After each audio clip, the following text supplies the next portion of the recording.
आतापर्यंत आपण ॲप्सचे 4 ते 5 एक्सरसाइज बघितले. लोअर ॲप्सला दाखवले, अपर ॲप्सला दाखवले. त्यानंतर साईड प्लांक दाखवला. साईड प्लांकमधला पहिली स्टेज आपण मागच्या व्हिडिओमध्ये बघितली, लिंकमध्ये बघितली. आता आपण जो बघणार आहे तो फुल प्लांकमधला पहिला व्हेरिएशन, अगदी प्रायमरी स्टेज म्हणजे हाफ प्लांक. तो हाफ प्लांक जमल्याशिवाय फुल प्लांक करायचा नाही, कारण तो प्रॉपर येत नाही. तर आता हाफ प्लांक करताना काय करायचं, तर आपले जे हात आहेत हे हात पूर्ण 90 डिग्रीमध्ये असले पाहिजे. असे असे होता कामा नये. ते पूर्ण 90 डिग्रीमध्ये घ्यायचे आहेत. मान सरळ, मान अशीही व्हायला नको, अशीही व्हायला नको. ती पूर्ण हे अशीच असली पाहिजे, जेणेकरून पूर्ण आपला स्पाइन सरळ राहील याची आपल्याला काळजी घ्यायची आहे. मग पोट आत घ्यायचं आहे आणि फक्त गुडघ्यातून वर उचलायचं आहे. तेव्हा पोट आत.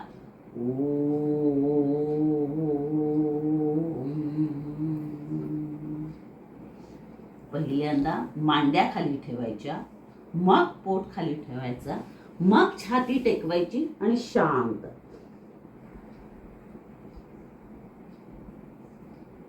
परत एकदा करून दाखवते बघा.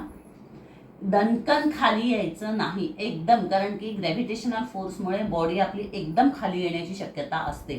पण हळूहळूच टेकल्या गेलं पाहिजे, हे लक्षात घ्यायचं.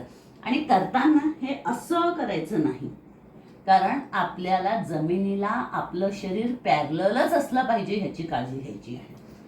खूप वर केल्याने त्या पोटाला व्यायाम अजिबात होत नाही, हे लक्षात घ्या. परत मान सरळ, अशी नको, अशीही नको. अगदी मी ज्या पद्धतीने, आपल्याला फक्त आपली नजर समोर गेली पाहिजे. पोट आत, हात 90 डिग्री, फक्त गुडघ्यावर यायचं.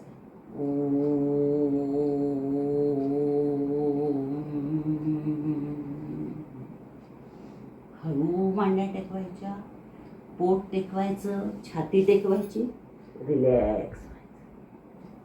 अशा पद्धतीनं आपल्याला हा हाफ प्लांक आता पुढचे 4 दिवस करायचा.